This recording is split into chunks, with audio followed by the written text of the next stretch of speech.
حمد و صلاۃ کے بعد تمام سامعین و حاضرین السلام علیکم ورحمۃ اللہ وبرکاتہ۔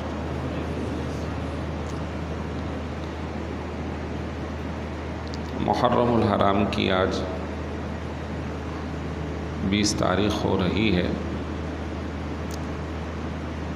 حضرت سیدنا امام علی مقام حضرت امام حسین رضی اللہ تعالیٰ عنہ کی نسبت سے محرم الحرام میں مختلف عنوانات پر گفتگو ہوئی ہے، اور آج بھی اہل بیت کے حوالے سے ہی انشاءاللہ مزید کچھ گفتگو کا ارادہ ہے۔ صرف شخصیات کو بیان کرنا ہی مقصود نہیں، بلکہ ان کی زندگی کے ان پہلوؤں کو سامنے رکھنا کہ جو ہمارے لیے اصلاح کا باعث ہیں، ہمارے لیے ایک راہ کا تعین کرتے ہیں۔ پچھلے جمعۃ المبارک کو حضرت سیدنا علی المرتضیٰ کرم اللہ وجہہ الکریم کی نسبت سے آپ کے سامنے عرض کیا تھا۔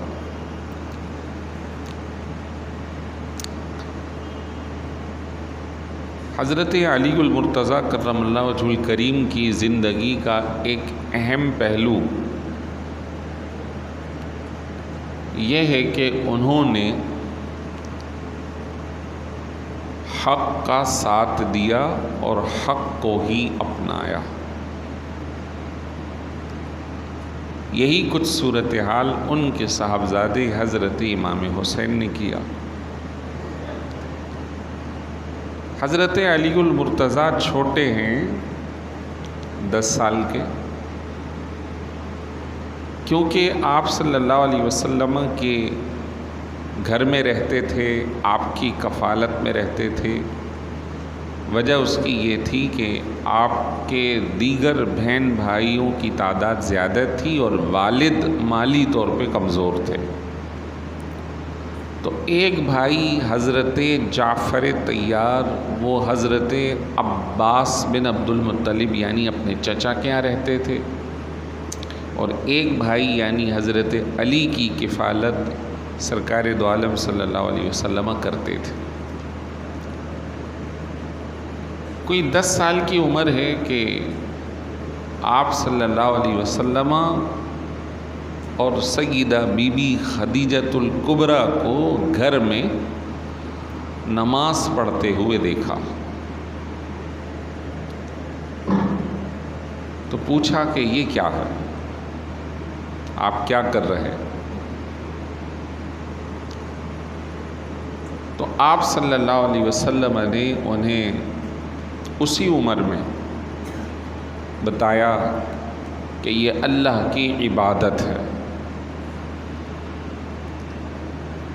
اور میں اللہ کا نبی ہوں، اور تمہیں بھی اسلام قبول کرنے کی دعوت دیتا ہوں کہ تم کلمہ پڑھو اور اسلام کے ماننے والوں میں شامل ہو جاؤ۔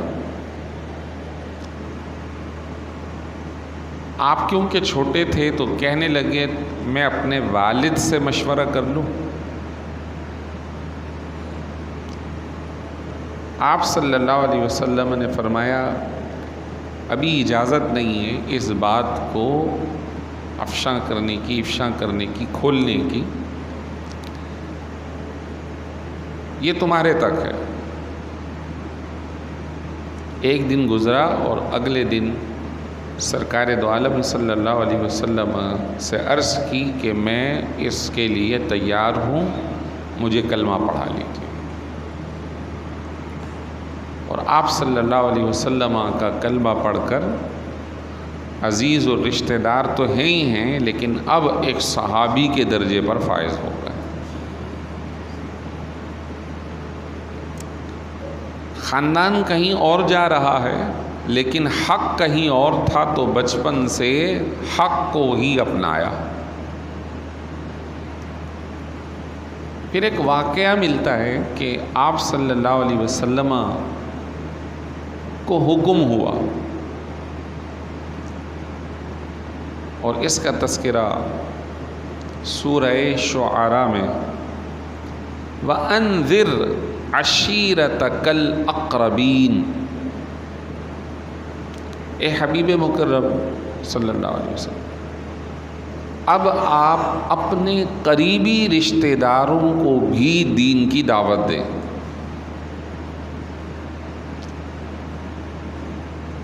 تو مکہ مکرمہ کی رہائش کے دوران ہی سرکار دو عالم صلی اللہ علیہ وسلم نے ایک کھانے کی دعوت کا اہتمام کیا اور سارے قریبی رشتہ داروں کو بلایا،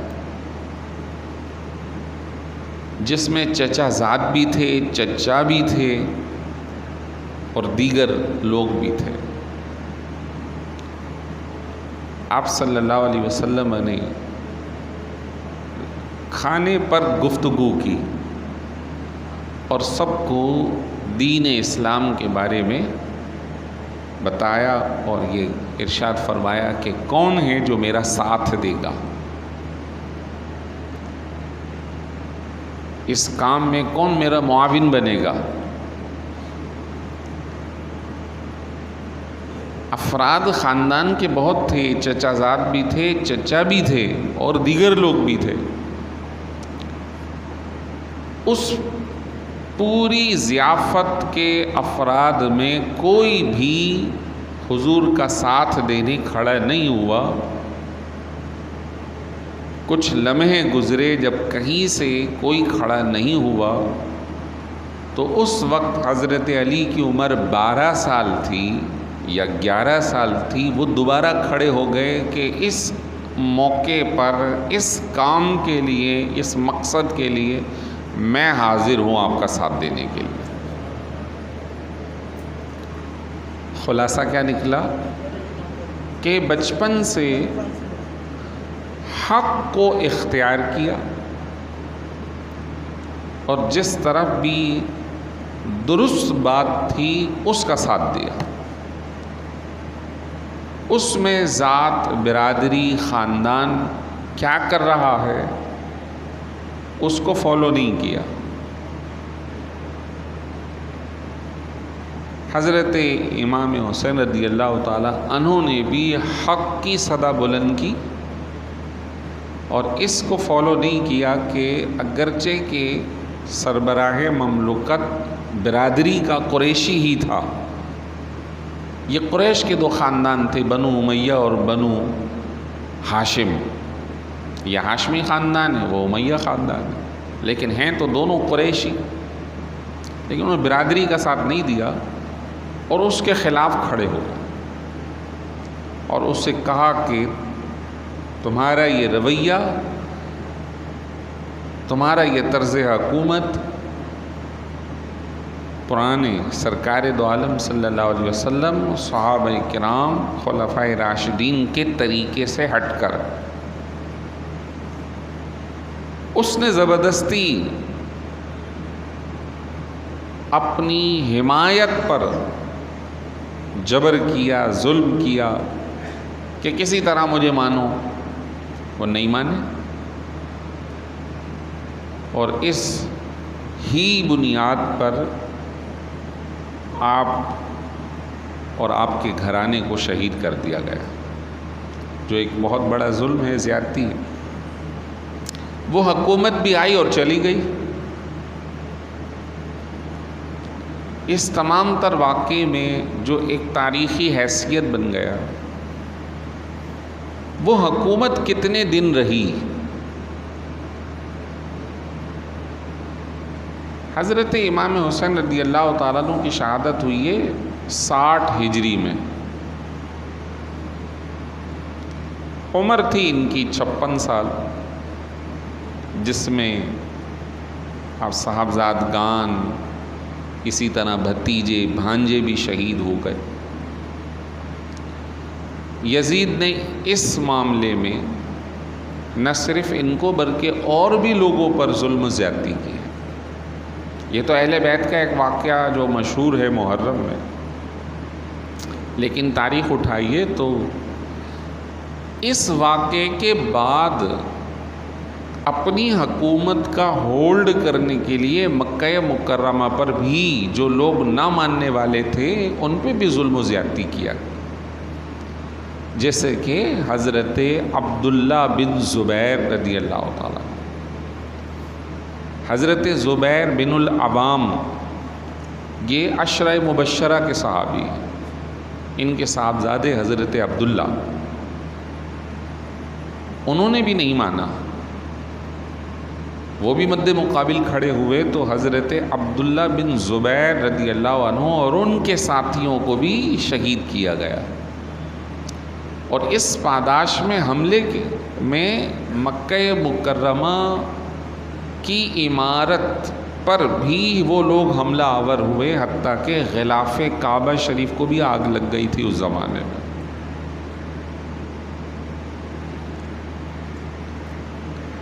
پھر جب مکہ مکرمہ والے خصوصی ان کی جو مخالفت تھی وہ کھڑی ہوئی تھی شہادت امام حسین یعنی اہل بیت کی شہادت کے بعد، جب مکہ مکرمہ کے اندر بھی یہ سلسلہ شروع ہوا تو مدینہ پاک میں بھی شروع ہوا، کیونکہ اس وقت جو حکومت کا اسلامی حکومت کا مرکز تھا وہ شام میں تھا، ملک شام میں، تو مدینہ منورہ کے لوگ بھی کہ تم نے اہل بیت کے ساتھ اتنا برا سلوک کیا، ہم تمہیں نہیں مانتے، تو کوئی مدینہ منورہ میں بھی حملہ ہوا، 10,000 کے قریب لوگ شہید کر دیے گئے، حتیٰ کہ مسجد نبوی میں اذان نماز بند کر دی گئی، اور وہاں مسجد کے احاطے اور اندرونی قریبی جگہوں پر اپنے گھوڑے باندھ دیے گئے جو پیشاب پخانہ کر رہے تھے اندر، یعنی انتہائی بے حرمتی ہوئی۔ لیکن وہ حکومت جس کے لیے اتنا جبر اور ظلم اور زیادتی ہوئی چلی کتنے دن؟ وہ حاکم کتنے دن رہا؟ صرف 2 سے 2.5 سال۔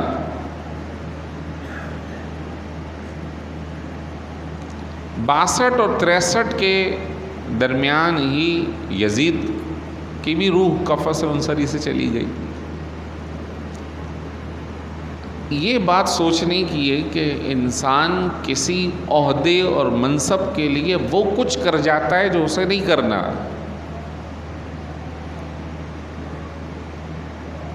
پیسے کے لیے، منصب کے لیے، عہدے کے لیے، اپنے دبدبے کے لیے وہ کر جاتا ہے، لیکن وہ رہے گا کتنے دن، یا وہ کھائے گا کتنے دن، کتنے دن عیش کرے گا، اس کی یہ عیش پسندانہ زندگی کتنی ہے؟ 1 سال 2 سال؟ یہی کچھ صورتحال بعد کے اور آج تک کے لوگوں کے لیے ہے۔ جو بھی عہد و منصب پر فائز ہونا چاہتا ہے اسے پتہ ہے کہ اس کے پاس اتنا ٹائم ہے، وہ چاہتا ہے اسی میں ہی لوگوں کو نچوڑے، زیادتی کرے، مارے، لوٹے، بعد میں تو پتہ نہیں موقع آئے گا نہیں آئے گا۔ لیکن وہ جو کمایا، جو جمع کیا، جو لوٹا، جو منصب حاصل کیا، وہ چند دنوں کا ہے، کر لے جو کرنا ہے، آخر موت ہے۔ کتنے ہی چلے گئے عہدے منصب والے، آج ان کو کوئی پوچھنے والا نہیں، ان کی قبریں ویران ہو چکی ہیں، ان کے گھر ویران ہیں، ان کی جائیدادوں پر دوسروں کا اب قبضہ ہے، رہائش ہے۔ لیکن ایسے لوگوں نے اپنی آخرت برباد کر دی یا کر رہے ہیں، تو وہ چند دنوں یا چند سالوں کا مسئلہ تھا، رہتی دنیا تک اب یزید یا اس طرح کے طرز عمل رکھنے والے لوگوں کے لیے کوئی اچھائی نہیں، بلکہ اس کی جواب دہی ان کی گردنوں پر ہوگی، جو ظلم و زیادتی کر رہے ہیں یا کر چکے ہیں۔ اس تمام تر واقعے کے اندر ایک فرد جو ہے وہ بہت اہم، کہ جب اہل بیت اطہار کی شہادت ہو گئی تو ایک فرد بیمار بعمر 13 سال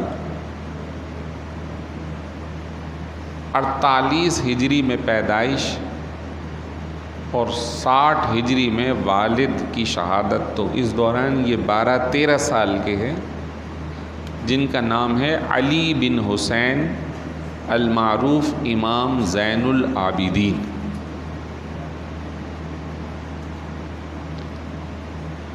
سب شہید کر دیے گئے، یہ بیمار تھے، بستر پر اٹھنے بیٹھنے کی طاقت نہیں۔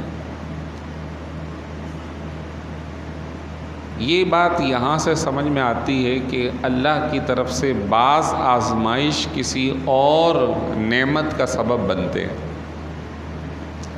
ایک آزمائش تو ان کے اہل خانہ پر آئی جو سب شہید ہو گئے اور خواتین رہ گئی، ایک ان پر تھی کہ یہ آزمائش تھی کہ والد کے ساتھ کھڑے نہیں ہو سکے، لیکن دوسری طرف آج ان کے ذریعے، کیونکہ یہ فرد واحد بچے تھے، آج دنیا میں اللہ تعالیٰ نے رسول اللہ کے گھرانے سید زادوں کو پھیلا دیا۔ یہ بھی ایک نعمت ہے کہ آج ان کے گھرانے میں بڑے بڑے بزرگ صوفیاء کرام، غوث پاک جیسے، خواجہ غریب نواز جیسے، داتا گنج بخش علی حجویری جیسے بڑے بڑے صوفیاء خاندان علی کے چشم و چراغ ہیں، دنیا کو اپنے علم سے، تصوف سے، عمل سے، تعلیم و تربیت سے، واعظ و نصیحت سے روشن کر دیا۔ آج بھی ان کا احسان امت چکا نہیں سکتی۔ یہ اللہ تعالیٰ نے ان کے نسب کو جاری فرما دیا۔ امام زین العابدین، نام تو ان کا علی ہے، لقب زین العابدین اتنا مشہور ہو گیا کہ اب عام طور پہ نام لوگوں کو نہیں معلوم، تو دادا کے نام پہ نام ہے علی بن حسین بن علی بن ابی طالب رضی اللہ تعالی عنہ۔ حضرت امام زین العابدین جب 13 سال کے ہیں، یہ واقعہ ہو جاتا ہے، تو ان کو ابن زیاد گرفتار کرتا ہے، اور لوگ چاہتے ہیں کہ ان کو بھی شہید کر دیا جائے، تو کچھ لوگ کہتے ہیں کہ جب یہ آپ سے لڑے ہی نہیں تو ان کو کیوں مارا جائے۔ ابن زیاد اور یزید سے مکالمات امام زین العابدین کے موجود ہیں۔ سیدنا امام زین العابدین نے دونوں کو اپنے مکالمات میں زیر کر دیا، اور ایک موقع پر یہ آیا کہ ان کو شہید کرنے کا کہا گیا، تو آپ کے اوپر ذرہ برابر بھی خوف نہیں تھا اس بیماری کی حالت میں، لیکن اتنی بات ضرور کہی کہ جو میرے ساتھ خواتین ہیں ان کا کوئی محرم نہیں ہے کہ یہ کس کے ساتھ اپنے گھر کو پہنچے گی، اتنی بات کہی، اور پھر بہرحال ان کا راستہ چھوڑ دیا گیا۔ حضرت امام زین العابدین، اس واقعے کا اثر اس قدر ہوتا ہے کہ 60 سال کے لگ بھگ عمر پائی ہے انہوں نے، اور واقعہ ان کی 12 سال کی عمر میں رونما ہوا۔ کوئی 50 سال کے لگ بھگ عمر جو ہوش مندی کی تھی، اس کا اثر اتنا تھا کہ آئندہ زندگی میں کبھی مسکرانا ان کی زندگی میں ہنسنا تھا نہیں۔ ان پر اتنا اثر تھا اپنے والد کا اور دیگر لوگوں کا، اور بالکل وہ عزلت نشین یعنی گوشہ نشین ہو گئے تھے،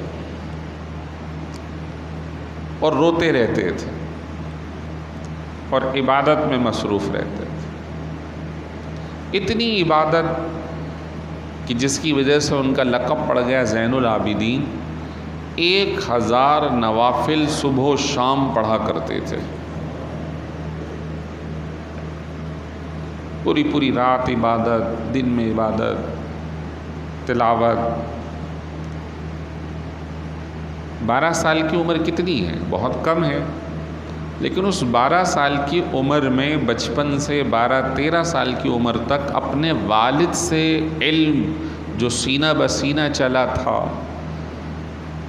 جو انا مدینۃ العلم وعلی بابوہا سے سید الشہداء کو پہنچا اور ان سے ان تک پہنچا، خزانہ علم بہت تھا.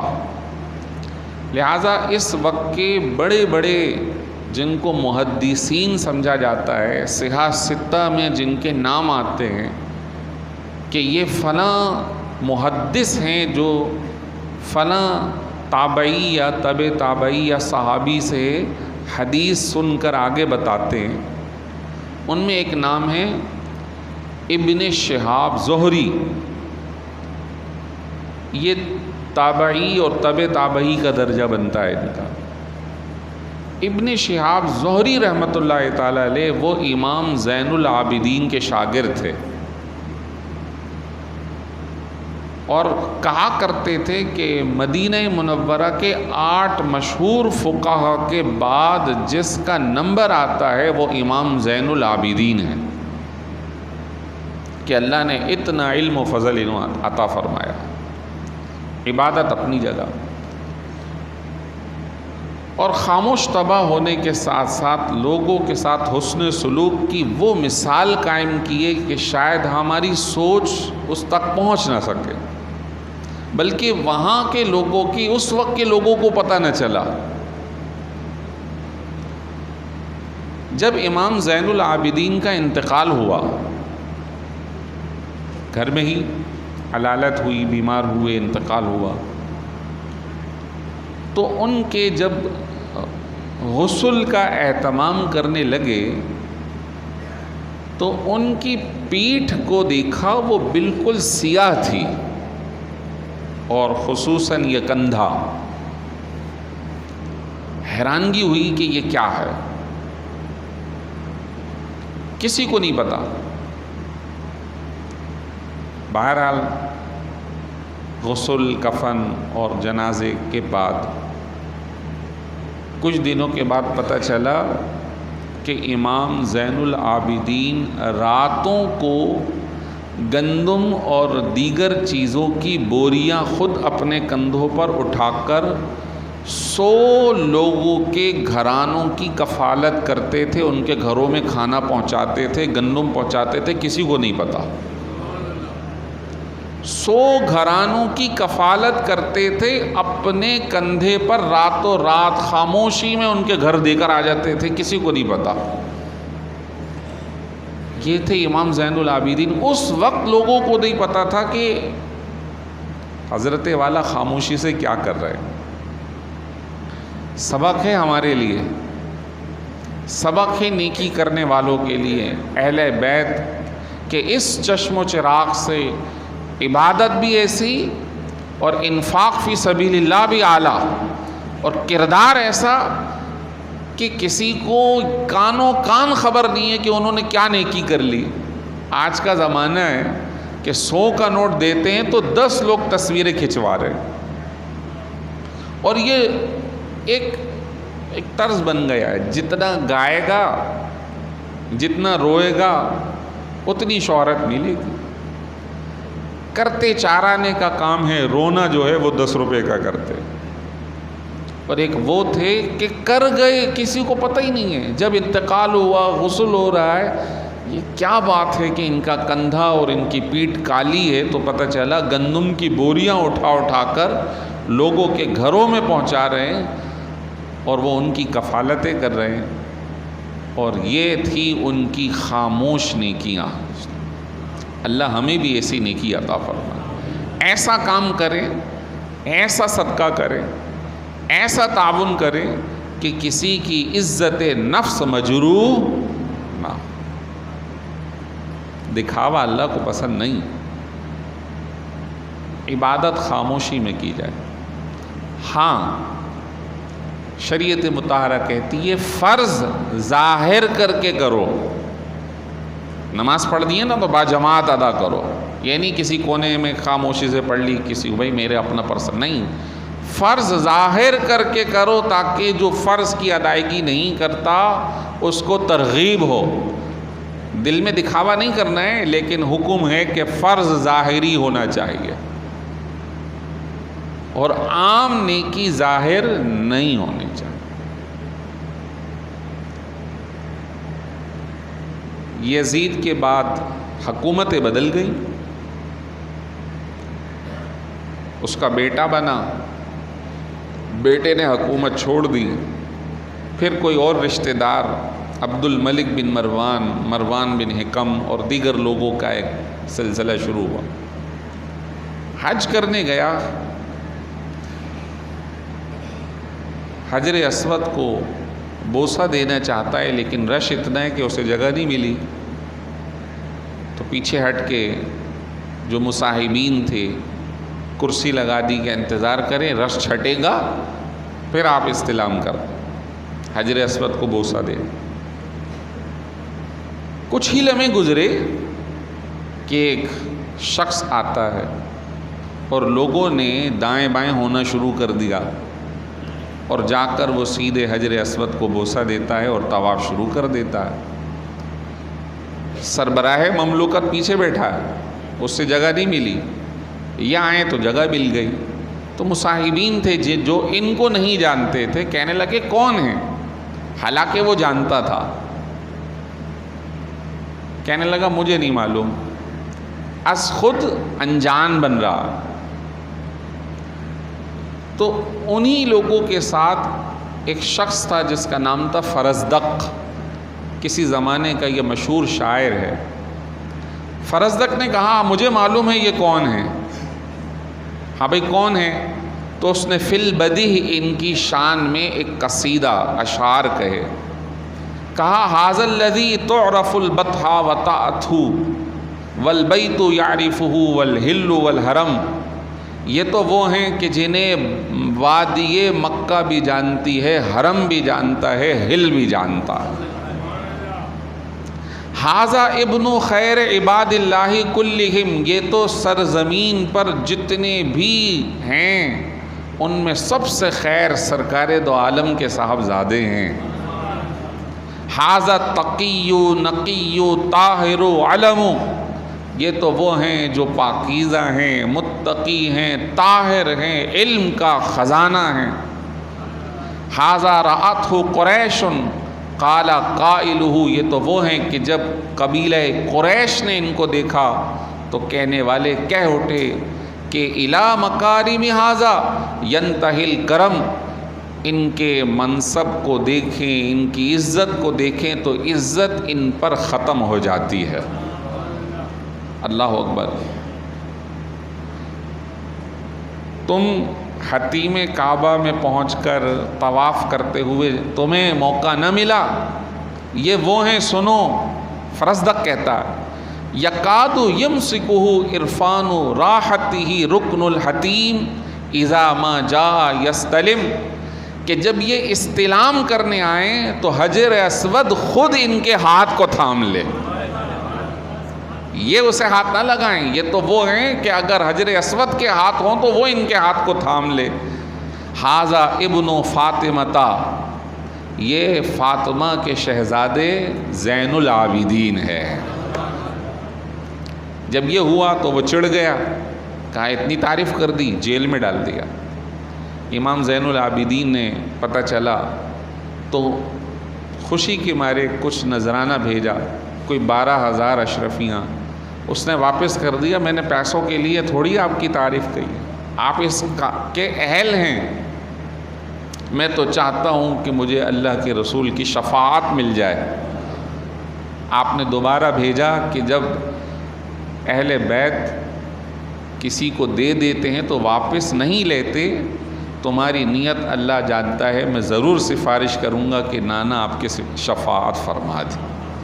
اللہ تعالیٰ ان کے مقام کو بلند فرمائے اور ہمیں بھی عمل صالح کی توفیق عطا فرمائے. وآخر دعوانا الحمدللہ رب العالمین.